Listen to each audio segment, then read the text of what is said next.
사도 바울은 골로새 교회의 성도들에게 만물의 으뜸이자 교회의 머리 되시는 그리스도 예수를 주님으로 받아들인 그 감격적인 소식, 그 사실을 골로새 교인들에게 편지글을 쓰면서 또 한 번 강조합니다. 그 이유는 골로새서 1장 6절에서 7절에서 사도 바울이 이미 이야기하고 있는 것처럼 골로새 교회 성도들이 에바브라라는 사람을 통해 복음의 진리를 전해받은 것은 사실이지만 그것보다 훨씬 더 중요한 것은 바로 골로새 교회 교인들이 그리스도 예수, 다시 말해 예수님을 자신들의 주님으로 받아들인 이 감격적인 사실에 또 한 번 놀라움을 표현하고 있다는 사실입니다.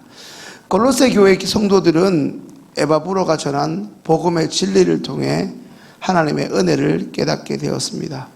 화면에는 없지만 가지고 계신 성경책 오늘 본문 골로새서 2장 6절 말씀을 한 번 더 읽겠습니다.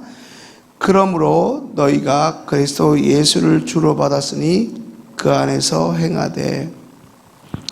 그리스도 예수를 주로, 다시 말해 그리스도 예수를 주님으로라는 이 표현은 예수님이 그리스도이시며 주님이시라는 신학적으로는 기독론에 해당하는 신학적으로나 신앙적으로 그리고 교리적으로 아주 중요한 고백을 포함합니다. 여기서 주님이라는 단어는 한 번쯤 들어보셨을 텐데요. 원어로 키리오스라고 합니다. 이 키리오스라고 하는 것은 본래 구약에서 말하는 여호와 하나님을 가리키는 용어입니다. 이 키리오스가 신약 성경에서는 하나님과 예수님을 지칭하는 데 사용되었고 어느 순간 예수님을 가리킬 때 훨씬 더 자주 사용되었습니다. 다시 말해 골로새 교인이 받아들인 예수 그리스도가 주님이시다라는 이 고백은 신약 성경에서 다른 어떤 가르침보다 너무나 중요한 부분입니다. 성도님들, 예수 그리스도가 주님이시다는 이 사실이 왜 그렇게나 중요할까요? 예수를 더 정확하게 예수 그리스도를 주님으로 믿고 시인하는 자가 바로 구원을 받기 때문입니다. 아멘이십니까? 예수 그리스도는 온 천하 만물의 주님이시고 교회의 머리 되시며 오늘 이 자리에 나오신 각 성도 한 사람 한 사람의 주님 되시기 때문입니다. 골로새 교회 성도들이 바로 예수 그리스도를 이제 자신의 주님으로 받아들였기에 바울은 흥분한 듯이 한껏 고조된 채 이 사실을 골로새 교인들에게 편지함으로 다시 한번 골로새 교인들에게 이 중요한 사실을 상기시키고 있는 것입니다. 계속해서 6절 말씀에서 바울은 그 안에서 행하되라는 말을 하고 있는데요. 이것은 원어를 그대로 해석하면 그분 안에서 살아가십시오 라는 의미입니다. 뭐라고 말씀드렸죠? 그분 안에서 살아가십시오. 또한 그 안에서, 다시 말해 그분 안에서라는 의미는 주님이신 그리스도 예수 안에서라는 뜻입니다. 정리하면 그리스도 예수가 당신의 주님이심을 지속적으로 인정하고 그분의 다스림 안에서 살아가라는 사도 바울의 권면인 것입니다. 성도님들, 예수님을 주님으로 받아들인 사람은 이제 철저히 그분의 말씀이자 그분의 가르침대로 살아가야 합니다. 그것은 어제 김석기 목사님의 간증하고 제 오늘 말씀이 비슷한데요. 높아지기보다는 낮아지는 것이고 섬김을 받기보다는 도리어 섬기는 것입니다.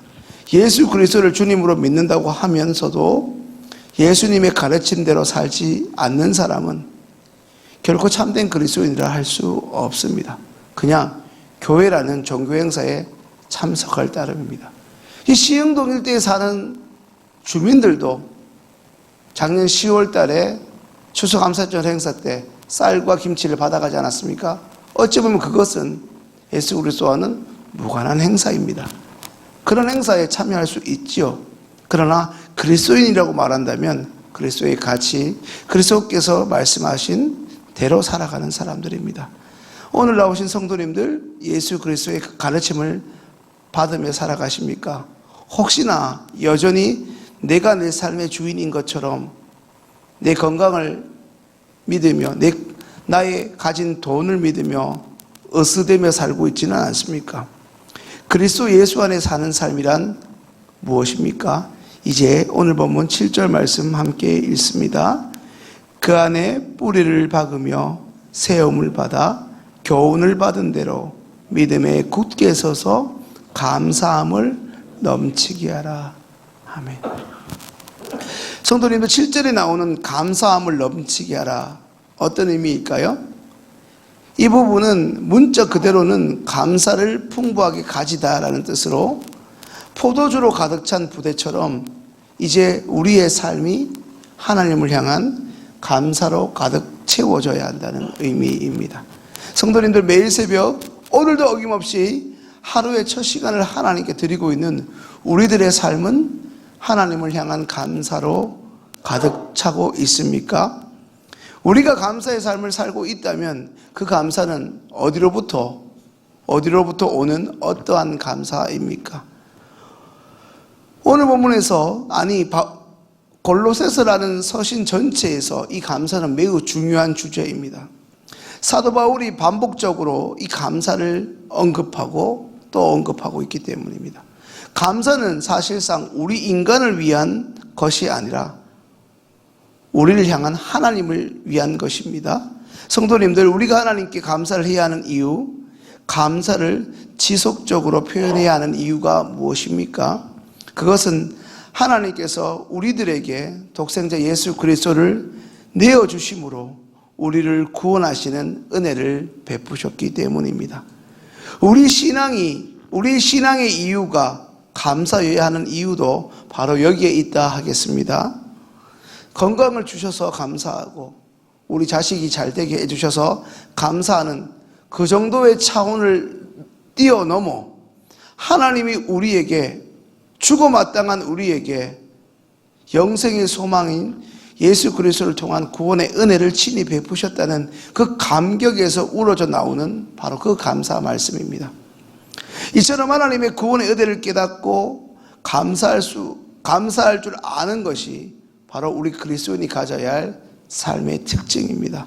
그러므로 그리스도인이 된다는 것은 골로새서 전체에서 아주 중요하게 여기는 감사하는 자가 되어야 하는 의미와 일맥상통합니다.